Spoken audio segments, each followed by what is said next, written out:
Okay, so we are going to cover first part of the development of the digestive system. This one is a bit longer, so we'll do this first part and then we'll continue in the next lecture. You'll see that the primitive gut is divided into three parts. Remember that development is a sequence of events, so try to well understand that sequence and what happens in every step to better integrate the information. First, take a look to the objectives of this lecture, as they also represent the layout of the session. And let's start with the first part. During week 3, the embryo is a flat disc made up of three germ layers, as you know, the endoderm, mesoderm, and ectoderm. From the endoderm, which you can think as being the belly side of this three-layer embryo pound cake, a fluid-filled bubble called the yolk sac forms and grows alongside the developing embryo. The digestive system starts forming when the embryo folds along its vertical and horizontal axis, so it rolls up on itself and turns into a tubular structure that looks like shrimp, for instance. Folding also pinches the yolk sac, sort of like squeezing a balloon through a ring, so a part of it goes inside the embryo and forms the primitive gut tube. This primitive gut tube is initially sealed off at both ends by the buccopharyngeal membrane at the top, which separates the tube from the primitive mouth, and the cloacal membrane at the bottom that separates it from the primitive anus. At the beginning, the gut tube is suspended in the embryo body cavity and attached to the posterior body wall by a dorsal mesentery.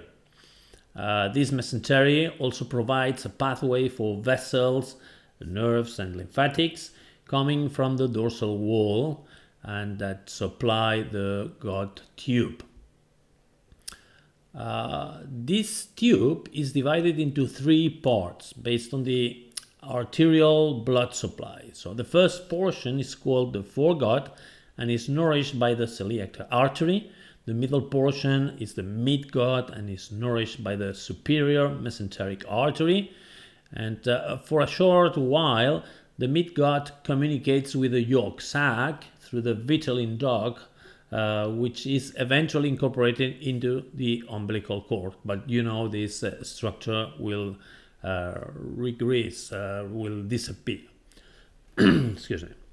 Finally, there's the last portion, the hindgut, which is nourished by the inferior mesenteric artery. Okay, so remember, three arteries for every part of the gut tube.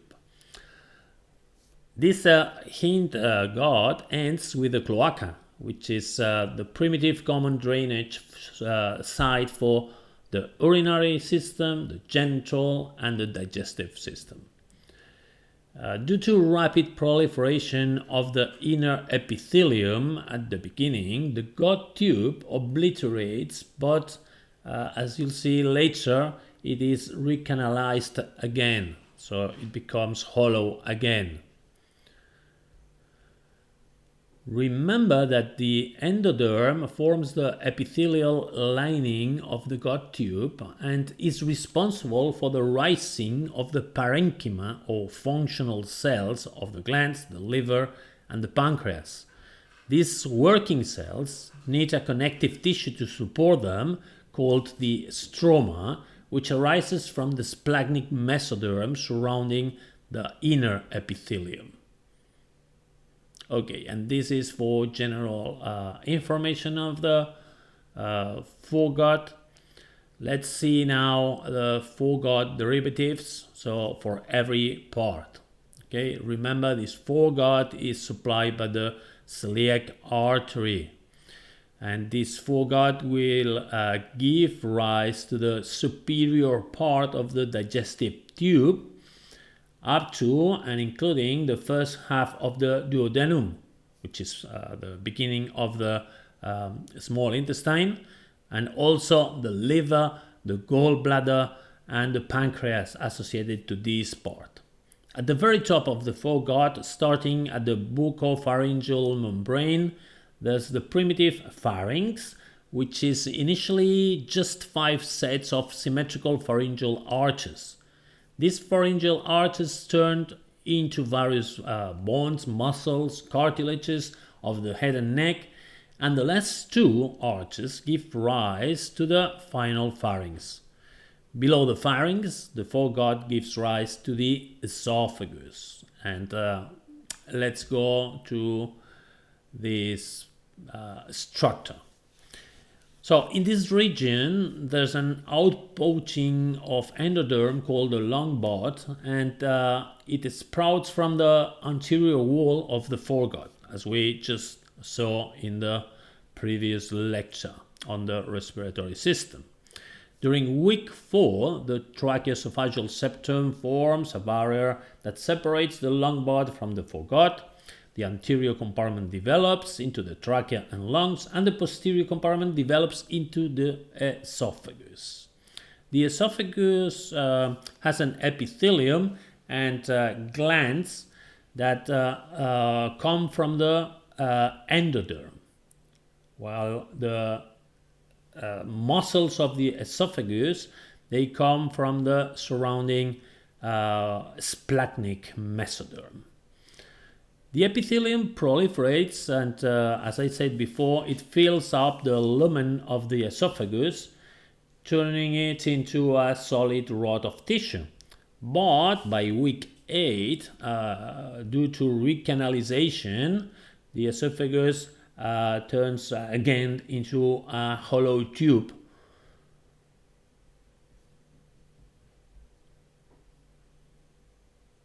Okay, so following the esophagus connects with the stomach. So under the esophagus, first we have a primitive stomach, which starts out as a small dilation of the foregut. The stomach has a dorsal border and a ventral border. All right, so and the dorsal border is anchored to the posterior body wall by a 2-layer sheet of mesoderm that is called the dorsal mesogastrium, and the ventral border is anchored to the anterior body wall by another 2-layer sheet that we call the ventral mesogastrium. So the dorsal border of the stomach grows a bit faster than the ventral border and forms the greater curvature of the stomach, while the ventral border becomes lesser curvature. These are marked in blue in figure C, as you can see. But figure C, the stomach already has rotated. Okay, in figure A, we have a ventral border and a posterior border. After rotation, we'll see how this happens now. You have a right and left border. So the developing stomach, as I was saying, undergoes a 90-degree clockwise rotation along its length, pulling the dorsal mesentery to the left together with the left vagus nerve that will now innervate the ventral surface of the stomach, while the right vagus nerve will supply the dorsal surface of the stomach. If we go into a top-down view, we can see how starting week 5, the liver grows between the layers of the ventral mesogastrium and the spleen between the layers of the dorsal mesogastrium. As the stomach rotates, the ventral mesogastrium becomes the lesser omentum. It's how it's called in the adult, right? You probably review that with Enrique if you didn't yet. So the dorsal mesogastrium grows longer and bends as the stomach rotates, forming a peritoneal cavity derivative called the omental bursa between the stomach and the posterior body wall. Okay, I think here you have it in blue. Eventually, the sheets of dorsal mesogastrium that form the lower recess fuse and form the greater omentum here.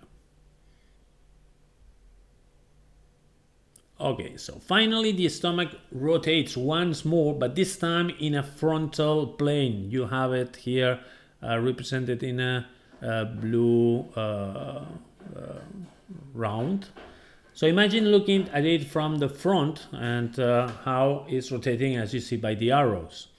This final rotation repositions the superior end of the stomach, which will become the cardia sphincter, to the left and a little bit lower, while the inferior end, the future pylorus, moves to the right and a little higher.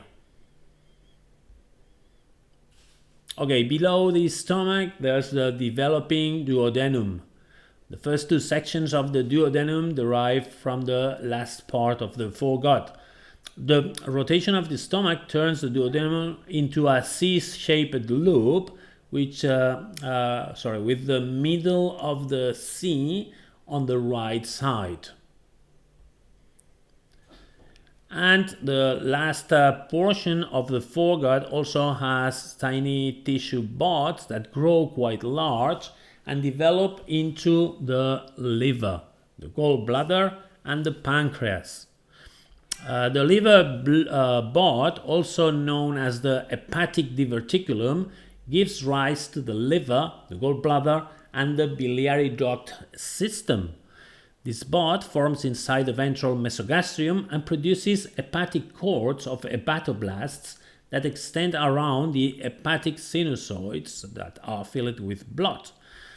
And they go into the septum transversum. A sheet of mesoderm you already known from the previous lecture that was involved in the development of the diaphragm. Here you have the first image, shows how the hepatocytes are arranged around sinusoids in an adult liver.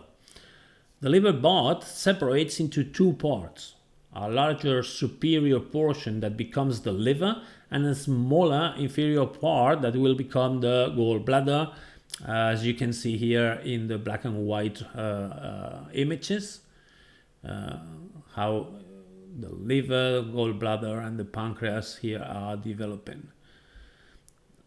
Alright, so going back, hepatocytes of the liver are derived from the endoderm of the foregut, and they start producing bile during week 12. Then we have copper cells, on the other hand, are derived from the mesoderm and are special macrophage cells that play a role in local immune defense. Hematopoietic tissue also develops from the mesoderm and starts forming red blood cells during week 6, so quite soon. Remember that the liver functions as the major hematopoietic organ up until the last month of pregnancy, when the bone marrow takes over.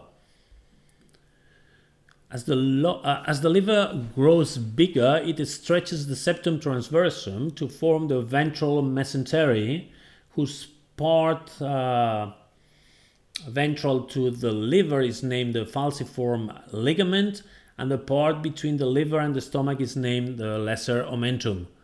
The falciform ligament will become the ligament teres in an adult, while the lesser omentum can be divided further into the hepatogastric ligament and the hepatoduodenal ligament that contains the portal triad.